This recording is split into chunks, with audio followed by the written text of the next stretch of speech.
The rain had been falling for 3 hours before Elias Voss smelled his dead mother's kitchen. He was still on the porch steps, key in the lockwork boots, soaked through to the wool socks beneath, when it hit him, not gradually, not the way smells usually work, creeping up. Polite and cautious, this came at him like a fist beef bay leaf, the particular sweetness of carrots cooked long and slow in salted water. He had not smelled that combination since 1947, and his body knew it before his mind. Did his hand stop turning the key? His chest did something complicated. Hell, I am getting ahead of myself. Let me tell you about the man standing on that porch first, because the smell won't mean anything unless you understand what it was. Landing on Elias Voss was 51 years old in October of 1968. Though he carried the kind of mileage that added a decade to any honest estimate, 6 feet, and change hands that looked like they'd been borrowed from a larger man, thick scarred across the knuckles, permanently stained at the creases with machine oil, that he worked the floor at Whitmore Metal Lava Fabrication soap ever for fully 11 touched. years, second shift operating a press that stamped brackets for commercial refrigeration units. Before that, Korea, a childhood in this same house that had calcified in his memory into something he couldn't quite look at directly the way you can look at the sun. The house sat at the end of Aldermore Road, 4 miles outside of Garrison, Tennessee, at the point where the county-maintained gravel gave out, and a 2-rut track through cedar and scrub oak took over. A wood-frame structure, 2 stories, built by his father in 1931. It had weathered to the color of old ash, the porch listing slightly to the east, the window screens rusted to a reddish lace. The gate at the road was padlocked, had been for 20 years. Elias got in and out through a gap in the fence line on the east side, hidden by a stand of blackberry cane, and he'd let the rumor spread in town that the property was posted and patrolled. It wasn't. He just needed people to believe it was. 20 years. Nobody passed that gate. He had a system. He needed a system. The grocery order was called in to Mercer S. on Wednesday evening and left in a paper bag on the gatepost by Thursday noon. He called the utility office if the power flickered. He had a P.O. box in town for the bills. He did not attend church, did not vote after 1952, did not own a television. Radio, a Zenith console walnut cabinet bought used in 1955, played the farm report and big band reruns, and nothing else. The silence in that house was not the silence of poverty or neglect. It was the silence of a man who had made an agreement with the world. You leave me alone, and I want to remind you what I know about you. The smell stopped him. On the steps, he turned the key anyway. The lock opened. He pushed the door. The warmth hit him next a wall of it, dense and domestic, the kind of warmth that a house generates only when something is cooking and has been cooking for hours. The kitchen was at the back of the house, past the narrow entrance hall with its coat pegs, and the cracked linoleum floor past the sitting room where the furniture was draped in old sheets and the fireplace had not been lit since the winter his mother passed. The warmth was coming from back there. The light was coming from back there. A yellow incandescent glow spilling out into the dark hallway like something from a painting he half remembered. And didn't he want to? Elias stood in his own doorway for a long moment. The rain drove against the porch boards behind him. He was thinking with remarkable calm that he had left this house locked at 6 in the morning. He was thinking that the padlock on the gate was still locked. He checked it out of habit. As he came through the fence gap, he was thinking about the shape of the light on the hallway floor and how familiar it was, how it matched exactly the light his mother used to throw from the kitchen on winter nights when he came in from the cold. He reached above the coat pegs and took down the .38 revolver. He kept on a nail. They're loaded for exactly the kind of situation he had never actually expected to encounter. He moved down the hall. The dining room opened off the left side of the hallway, just before the kitchen. He had not set foot in the dining room in 20 years. The table had been pushed against the wall, covered with boxes of old Popular Mechanics, and a broken radio chassis he'd been meaning to strip for parts. The chairs were stacked. The china cabinet stood empty, its glass doors filmed. With dust, he stopped in the doorway. The table had been moved to the center of the room. The boxes were gone. He could not immediately account for where they'd gone, and that absence bothered him in a way he couldn't articulate. The table was set not haphazardly, not approximately set the way his mother used to set it for Sunday dinner, with a pressed cloth he recognized as the one that had lived folded in the cedar chest upstairs for 2 decades. Dishes he recognized as the blue-rimmed ones his parents had received as a wedding gift, and which he had not seen since the year. Everything ended a candle, burned in the brass holder that had lived on the mantel in the sitting room. The stew was in the wide ceramic serving bowl, steam rising off it in slow, lazy curls. And at the head of the table, the chair his father had always occupied, sat a girl he had never seen in his life.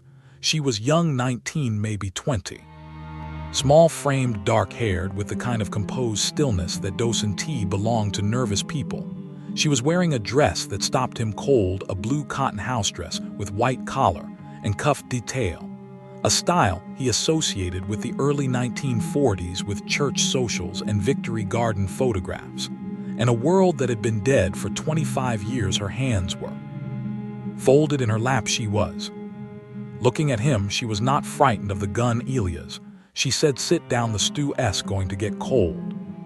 Her voice was calm, not the forced calm of someone managing fear, but the genuine article, the voice of a person who had been expecting this exact moment and had no anxiety about it whatsoever. She said his name the way his mother used to say it, not Elias the way people in town said it.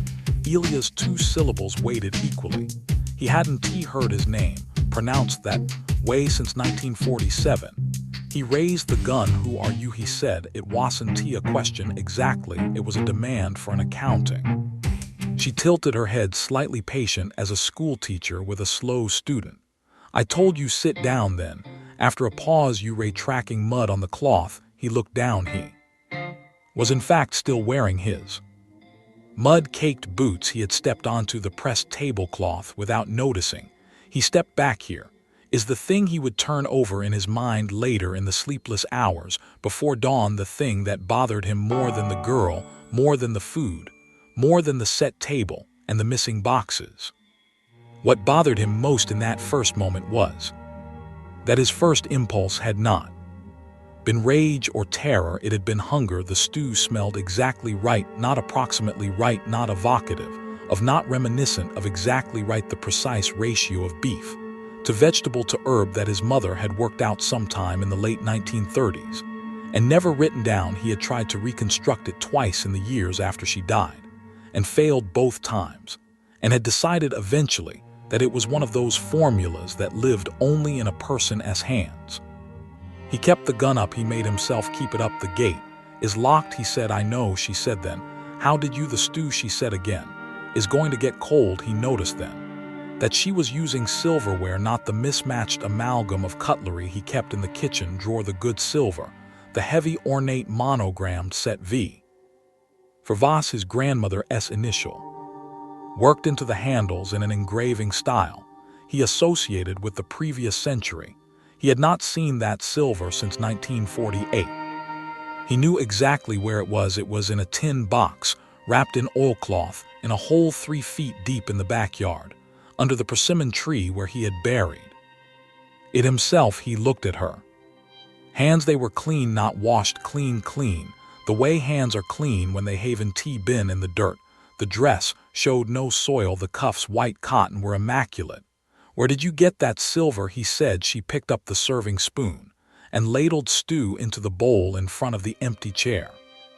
His chair, the chair across from his father's. Sit down, Elias, she said, and the candle flame didn't waver, and the rain hammered the dark windows, and the stew steamed, and she looked at him with eyes that were the most patient and the most sorrowful and the most familiar eyes he had ever seen on a stranger. He did not sit down, but he did not pull the trigger either, and the question that was going to keep him awake until daylight was not how did she get in, or what does she want. The question was simpler than that, worse than that. He had seen her before. He was almost certain of it, not in the flesh, not in 20 years of solitude and locked gates and a life pared down to factory shifts and farm report radio, and Mercer S. grocery bags on the gatepost, not in any life he lived as an adult, but somewhere in the sediment of his memory. Under the silt of Korea and the long silence and the agreement he made with the world she was there. He just couldn't reach her, yet the gun stayed. Up for 4 minutes he knew. Because he watched the second hand on the wall clock, his father's clock, a Seth Thomas mantelpiece he hung on the dining room wall in 1955, sweep its way around twice, and then halfway again, before his arm decided independently that holding a .38 at a seated girl who was calmly serving stew was an arrangement that could not be sustained indefinitely. He lowered it, he did not holster it. He kept it at his side finger, outside the trigger guard the way they drilled it into him in basic training.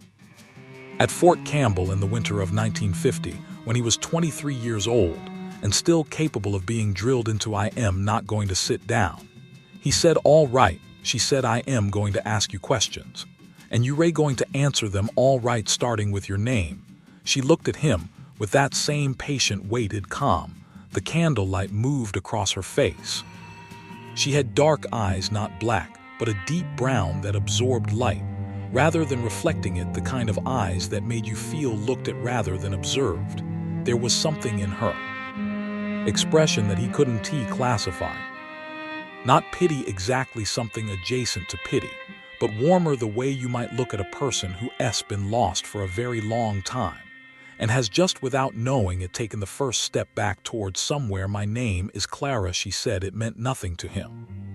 He cycled through the inventory of people he'd known, the short list, the list that had been getting shorter for 20 years, and found no Clara, nobody in his family, nobody from the neighborhood, from Garrison Elementary, from the 2 years at Whitmore High, before he dropped out to work the farm when his father's back gave out, nobody from the army, obviously nobody from the factory floor, where he kept to himself, with a consistency that his coworkers had long since stopped interpreting as unfriendliness.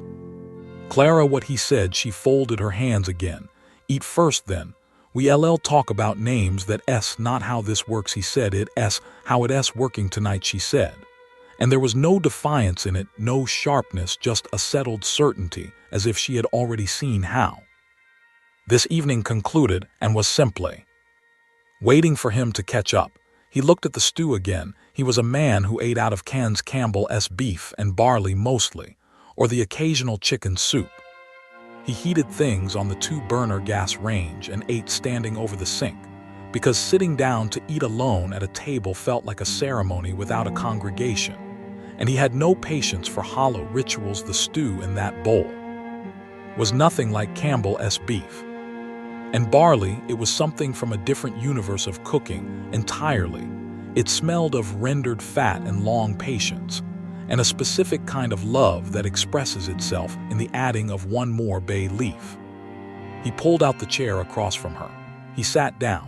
He kept the gun on his thigh, pointed at nothing. She did not acknowledge the gesture. She simply waited, while he picked up the spoon, his grandmother's spoon, the weight of it obscenely familiar in his hand, and took the first mouthful. He stopped chewing after 2 seconds, not because something was wrong, because something was precisely devastatingly right. The taste landed in the back of his palate and detonated something he had spent 20 years paving over.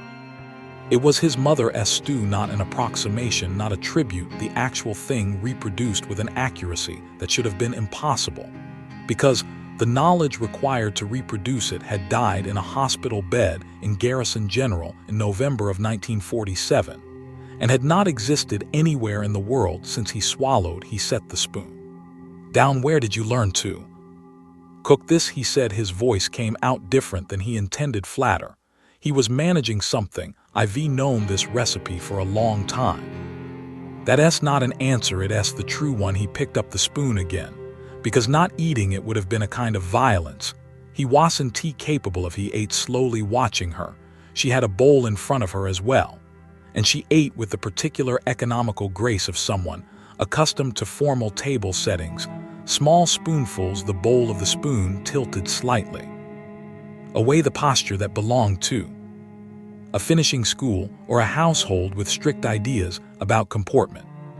Where did a 19-year-old girl in 1968 learn to eat like that? The young women he saw in Garrison, not that he saw many ate like the century, they'd actually grown up, in casually comfortably without ceremony. This girl ate like someone from his parents' generation.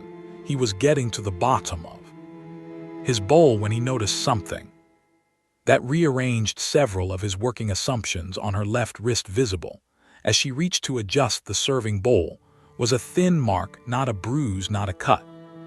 A scar, pale, an old erased line about 2 inches long running along the inside of the wrist. The kind of scar that told a particular kind of story. If you'd seen enough of the world to know the vocabulary, he said nothing about it. Filed at the boxes, he said instead, that were on this table. Where are they? In the upstairs hall closet. She said the top shelf. I stacked them carefully. You went upstairs. I needed the tablecloth, she said. It was in the cedar chest. You went through the cedar chest. Yes, he thought about the cedar chest. It sat at the foot of the bed, in the room that had been his parents'. He had not opened that room in 8 years. The key was on a hook inside the coat closet, and he had convinced himself through the gradual accumulation of not thinking about it that this was equivalent to the room not existing. The tablecloth had been his mother's good one, used for Thanksgiving and Christmas and the occasional Sunday. It was yellow with age now, the embroidered border faded, but the weight and drape of it on the table was exactly correct, and his body had recognized that before his mind had. How did you know where the cedar chest was? He said. She looked at him, one of those long, patient looks. Elias, she said. And again, the weight of the name, the 2 equal syllables. You know that S. Not really the question you want to ask me. He looked at the silverware in her hand. The monogrammed handle, the V, the silver. He said yes. Where did you get it from? Where it was, she said. Which was where you put it. She said it gently, not triumphantly, the way you confirm something obvious that someone has been reluctant to confirm. He looked at her hands again, white cuffs, no dirt, no damage, the nails clean and unbroken. He had dug that hole himself in the August heat of 1948 with a pointed spade. And the clay soil in the backyard had been the consistency of wet concrete at 3 feet down, and he de-sweated through his shirt in the first 15 minutes. And the tin box was heavy. The silverware set had belonged to his grandmother, a full service for 12. And it was solid silver, not plate. And it weighed more than a man would expect. When he tried to lift the box for the first time, she could not have dug it up, not alone, not in that dress. Not with those hands. He had not lost his mind. He was certain of that. In the clinical way a man is certain of things when he has spent 20 years in deliberate, structured solitude and knows the exact topography of his own psychology. He was not hallucinating. The food was real. The weight of the spoon had been real. The warmth of the house was real in a way that his 2 gas space heaters never quite achieved. But the silver was real too. I need you to tell me something true, he said. One thing, something that holds up. She was quiet for a moment. The rain had eased slightly outside, dropping from its earlier fury to a steady, deliberate percussion on the roof. All right, she said. Did you come here to hurt me? No. Did someone send you? No. Are you? He stopped. Reorganized, are you? From Garrison. She considered this with what seemed like genuine care for precision. I am from here, she said finally. Not from Garrison, from here. He didn't know what to do with that. He filed it next to the scar on her wrist, and the dress that was 25 years out of time, and the stew, and the silver, and the way she said his name. And he thought, there is a shape to this that I am not yet seeing. There are pieces present that belong to a picture he hadn't assembled yet, and the picture was going to be important. He looked up at the wall. It was a reflex, an old habit when the world exceeded his processing capacity. His eyes went to the photographs. There were 3 on the dining room wall, hung on the same nails they deoccupied since his father put them there. The family portrait from 1938, his mother's individual portrait from her nursing graduation 1929, and the last one, the informal one, the Snapshot someone had taken at Garrison Memorial Park on a Sunday afternoon in 1937 or thereabouts. Showing his parents on a bench himself at around 9 or 10, standing between them, the park's old oak trees behind them, and the general pleasant disorder of a Sunday afternoon. His eyes found the photograph, moved across it, found the thing they'd always. Found his father's slightly too. Formal posture, his mother's hand on his shoulder, his own squinting face, and then moved to the edges of the frame the way they hadn't done in years. His eyes stopped, he stood up. The chair scraped back, he crossed to the wall in 4 steps and took the photograph off its nail, and held it under the candlelight, and looked at the background of the image, at the figure visible at the left edge of the frame, partially obscured by an oak trunk caught in the moment of turning, as if she'd heard the camera's click, and looked toward it just in time. A girl, dark-haired, small-framed, blue cotton house dress with white collar and cuff detail. His breath left him in a long, complicated exhalation. He turned around. She was watching him. She had been waiting for this. He could see that she had been waiting for this since before he walked in the door, maybe since long before that. The patience in her face was not the patience of someone who didn't know what was coming. It was the patience of someone who knew exactly what was coming and understood that it had to arrive at its own pace. This photograph, he said, his voice was barely functional. This was taken in 1937, 1938.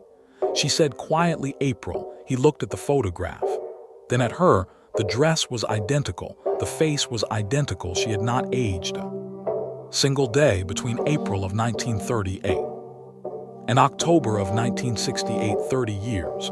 The rain fell, the candle burned, the Seth Thomas clock on the wall counted its seconds with the indifferent precision of a thing that doesn't understand what it's measuring. Elias Voss stood in his dining room holding a photograph that should have ended the argument, except that instead of ending it, it had opened a door into a room he had no architecture for.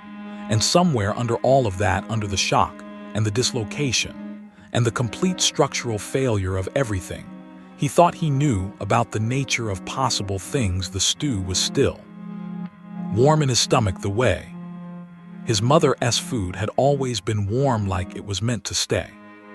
He sat back down, not because his legs gave out, though they considered it, because standing felt like a declaration, and he wasn't ready to declare anything yet. He set the photograph on the table between them, face up, the candlelight making the old black and white image waver slightly, as if the figures in it were breathing. He looked at her. She looked at him. I need you to explain this to me, he said, not in circles, straight. I know you do, she said. Then, do it. She was quiet for a moment, not evasive thinking. She was choosing words with care, the way you choose words when imprecision would cause real damage. Some things she said don't explain straight, they only explain sideways. You come at them from an angle and let the shape of them appear gradually.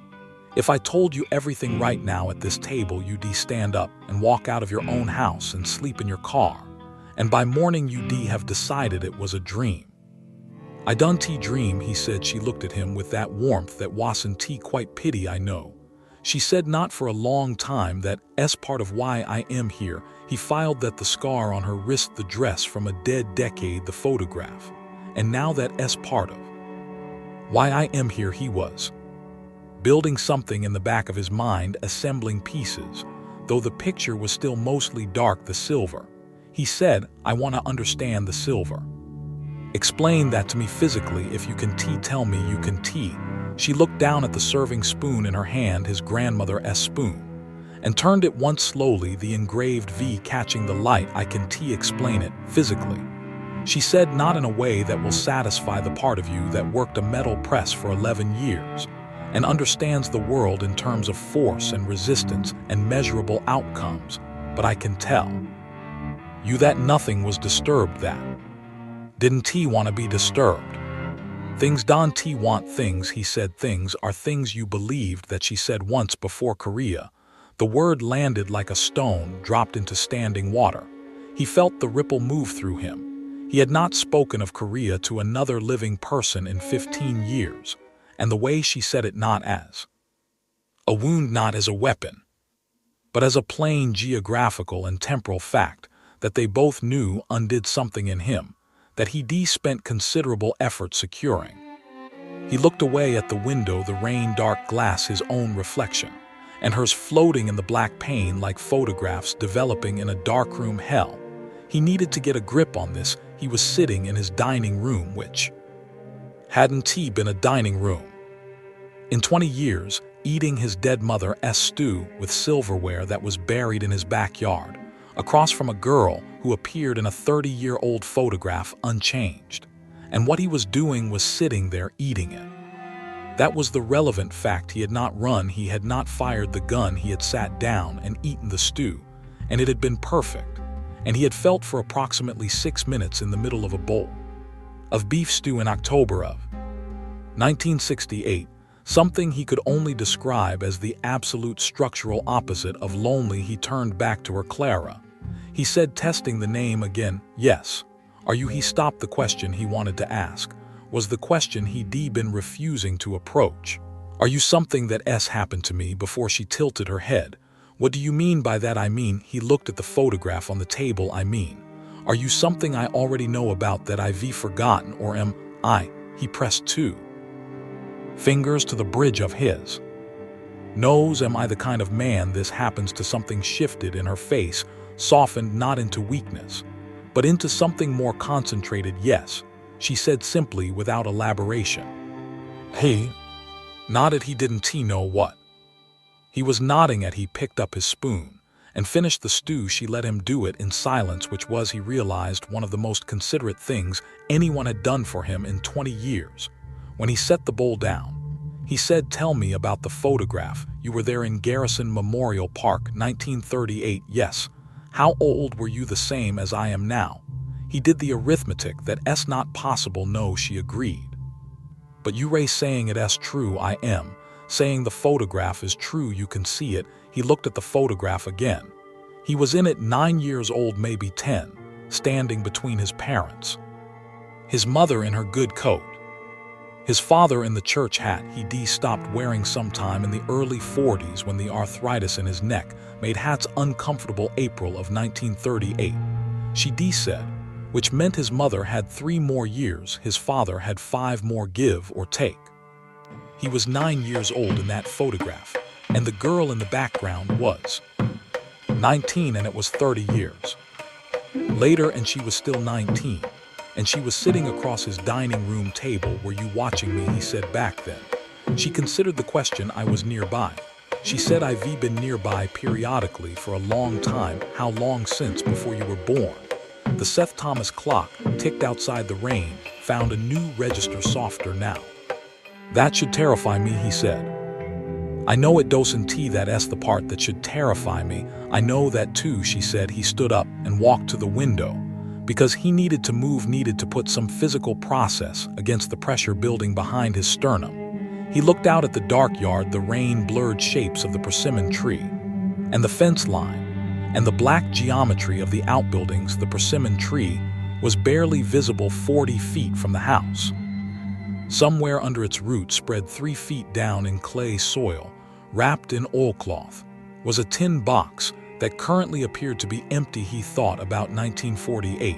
He thought about why he buried it. The set had belonged to his grandmother, Elias Voss, who died in 1946. 12 place settings, serving pieces, the whole elaborate grammar of a formal table that nobody in the Voss family had used formally.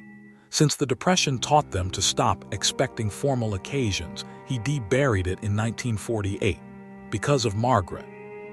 There it was. He'd been waiting for that name to surface, and here it came, the way things come when you stop fighting them, sudden and complete, and carrying the full weight of everything attached to it. Margaret Hollies, who had been Margaret Voss for 14 months between June of 1947 and August of 1948, who had arrived in his life 6 months after his mother's death, like a second catastrophe disguised as a rescue, who had stood in this dining room and told him she was leaving, that she'd met someone in Knoxville, that the house was too quiet and too far from everything, and she was 24 years old.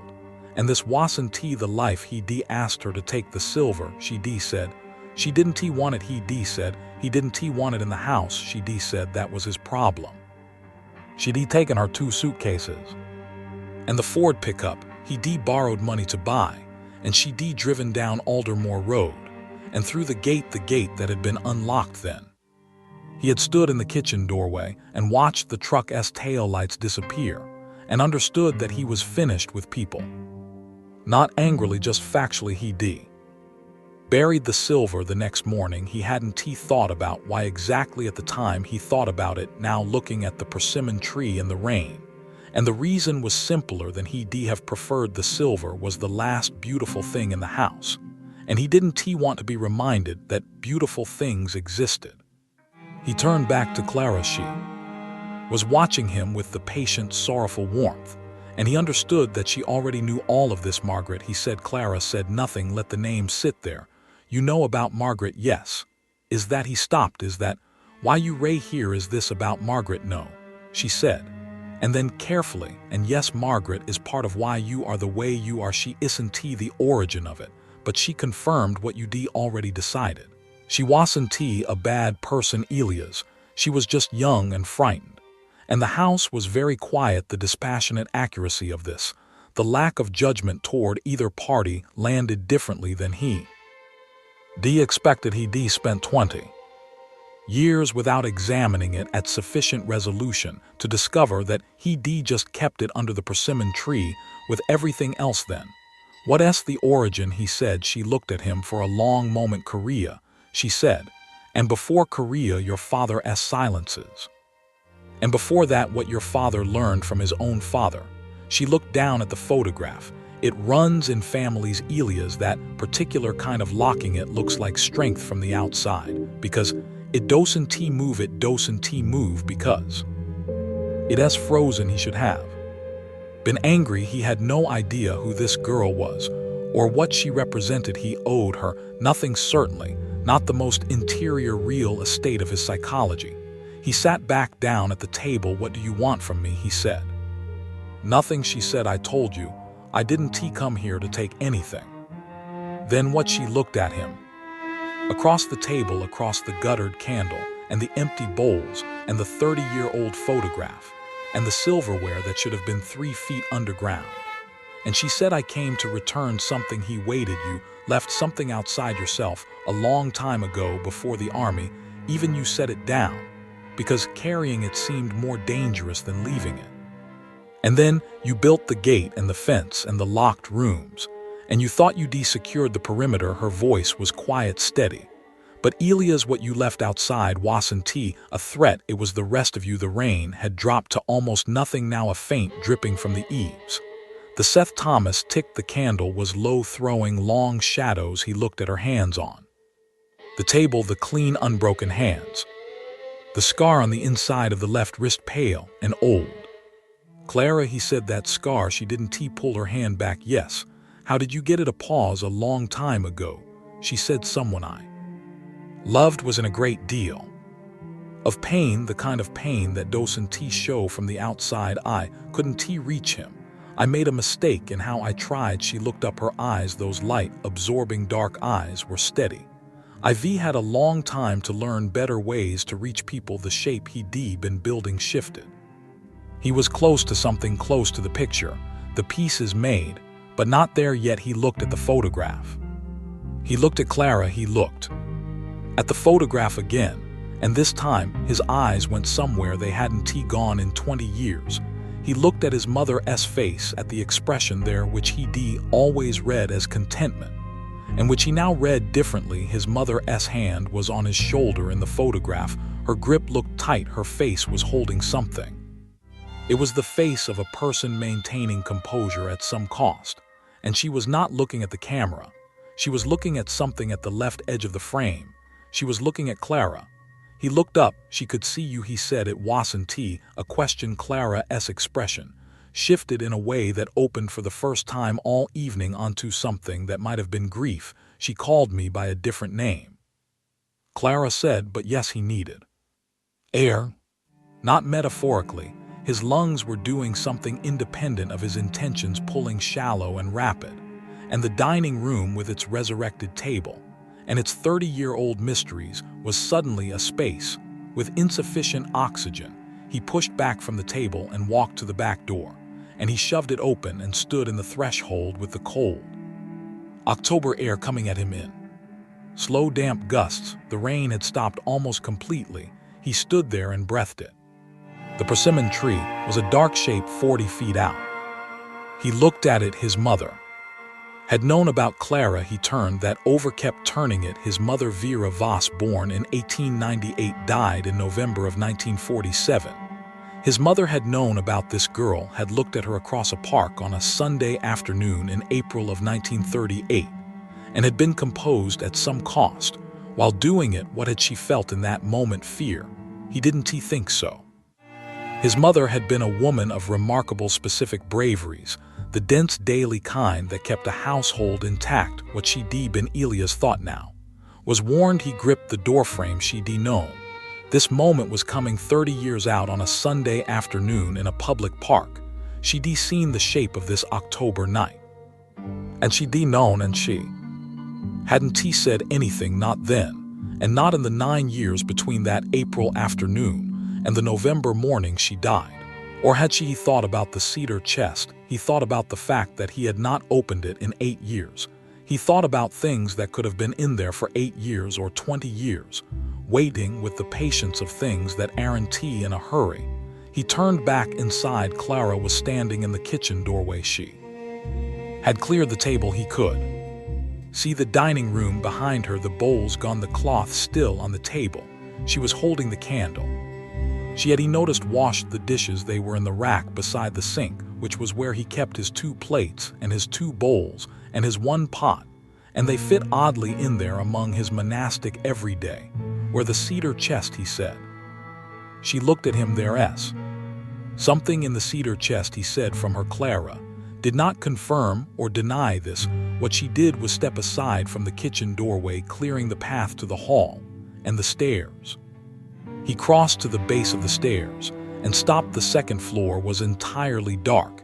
He went up with the familiarity of a man who knows the exact creak pattern of every riser in a staircase he grew up on. He got the coat closet key from inside the hall closet.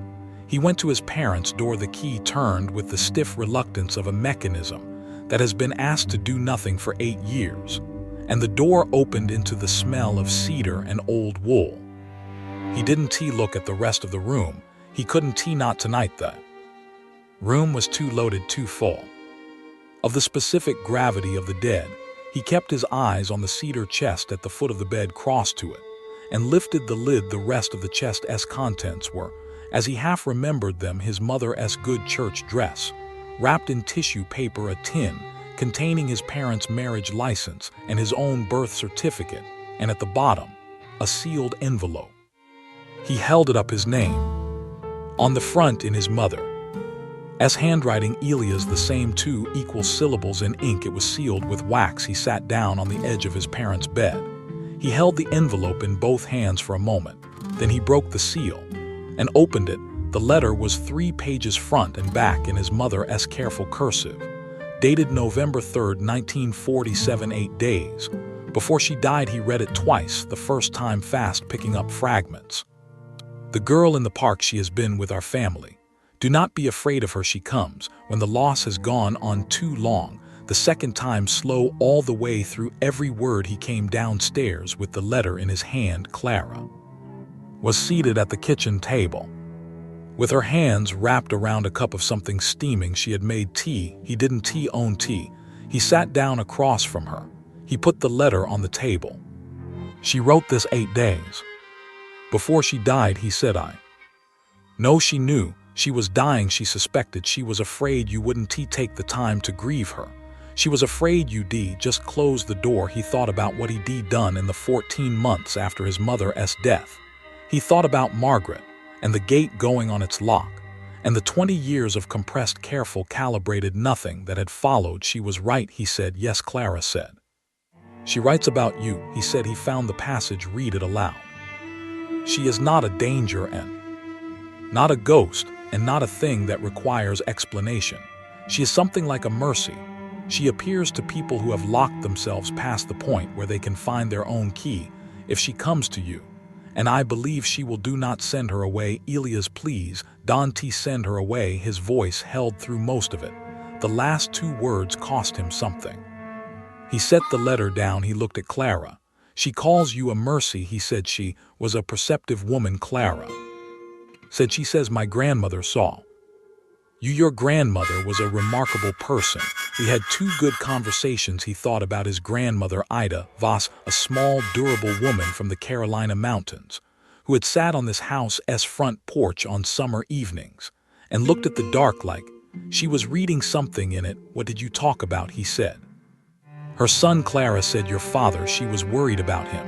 He was already closing by then. I told her what I could, predicting what a person will do with the space you try to open.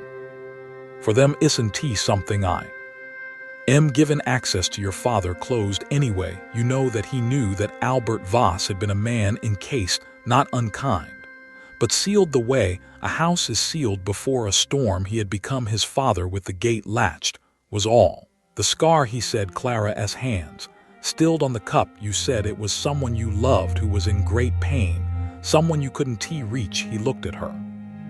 Was it my father? She was quiet for a long moment. It was someone in your family, she said finally. A long time before your father, someone who couldn't be reached. And I miscalculated. I made a gesture that I intended as connection. He interpreted it as intrusion, and the damage was considerable. I've been trying to understand that miscalculation ever since. He looked at her wrist, at the scar, at this 19-year-old girl who was apparently older than the century and who had been trying to reach the men of his family across the generations, losing ground each time, arriving now at the last one, the one who had spent 20 years replacing human contact with routine and trying again. How many of us have you tried? He said. She met his eyes. You Ray the Fourth. The weight of that settled over the kitchen table. 4 generations of Voss men, each turning away from whatever this was or dying before they could receive it. He thought about what his mother had written. Do not send her away. The underlining the woman who had watched her son moving toward the same architecture and who had trusted that someone would bring her son to it when the time was right.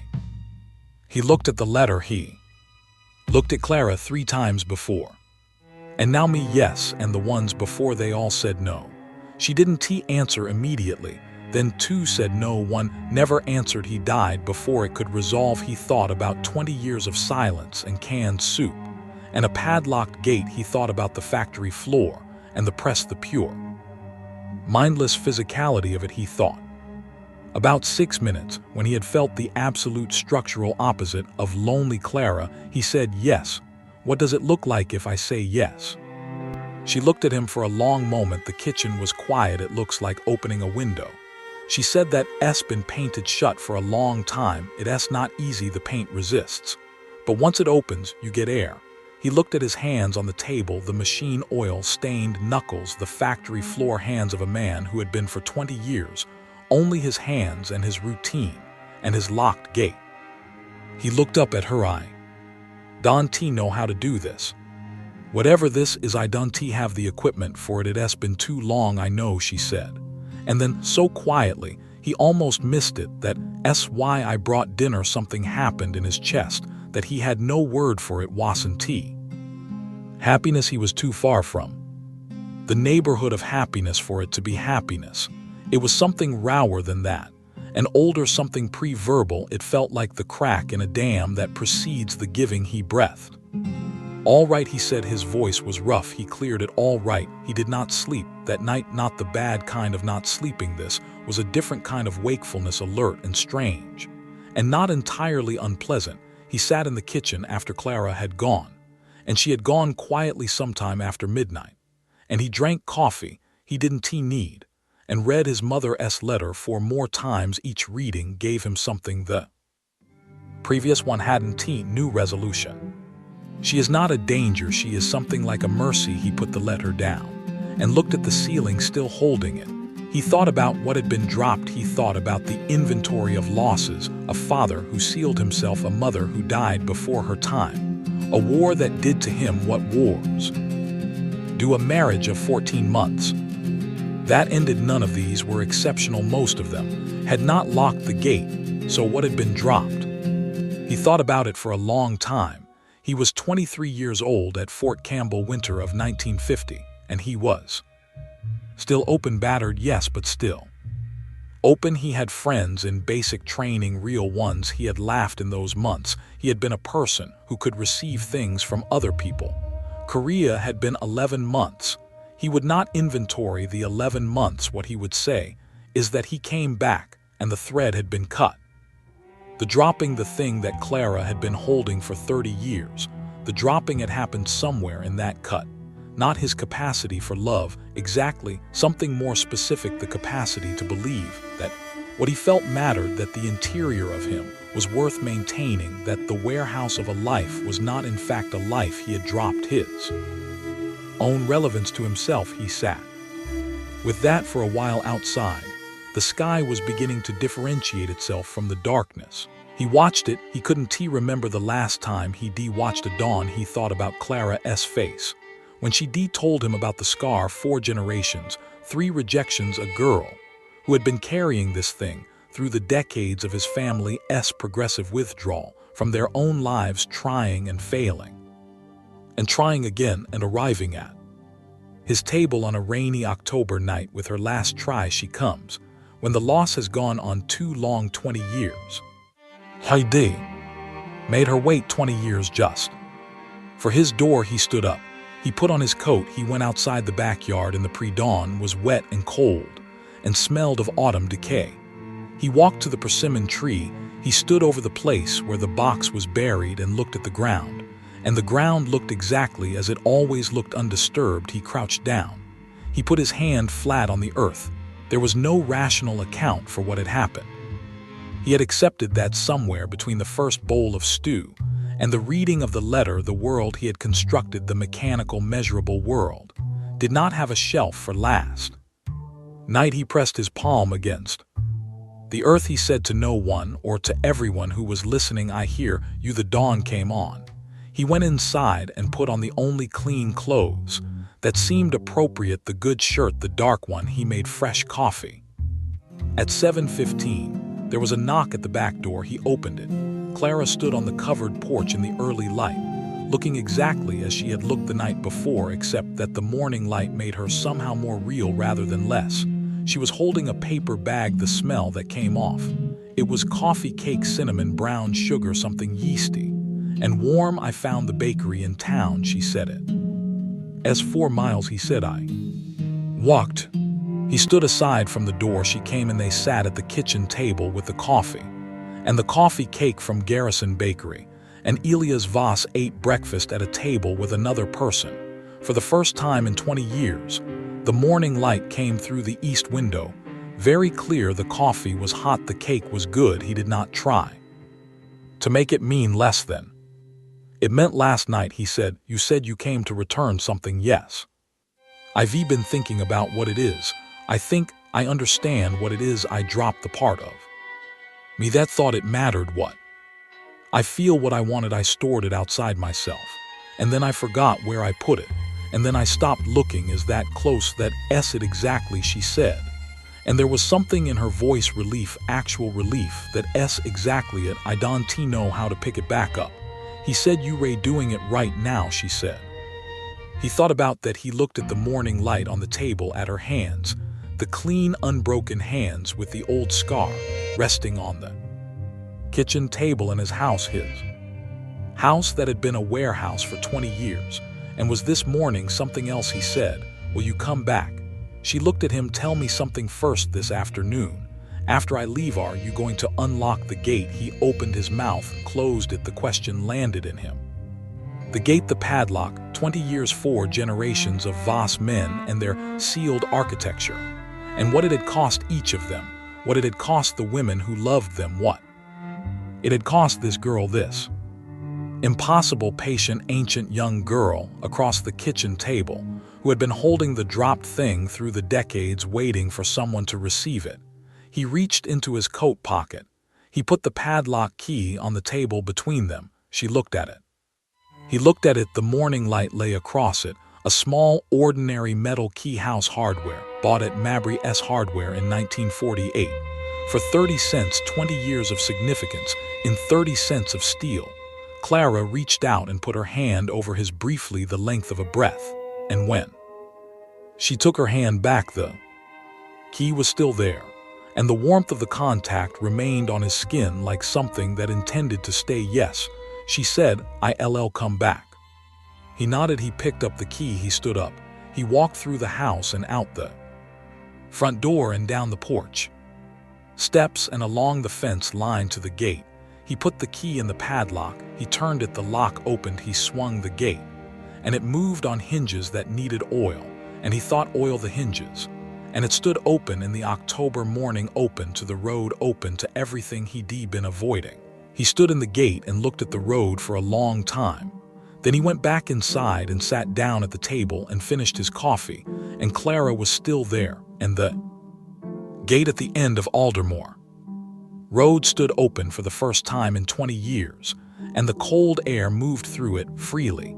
He breathed it. That was enough for that morning, for the beginning of whatever the rest of his life was going to be. It was enough. He poured more coffee. Tell me, he said to her, tell me about my grandmother, and Clara smiled. And she began outside. The gate stood open. The road was empty and bright and went all the way to town. The persimmon tree was bare against the sky. The earth under it was undisturbed, though what it held now was only soil, the weight of the buried thing having risen finally to the table, where it belonged, to the hands of the living. Elias Voss listened to her voice in his kitchen, and let it matter that in the end is what mercy looks like when it's finished waiting, not a miracle, a morning. And the Lord said, I have surely seen the affliction of my people. I have heard their cry, I know their sorrows, and I am come. He had come home.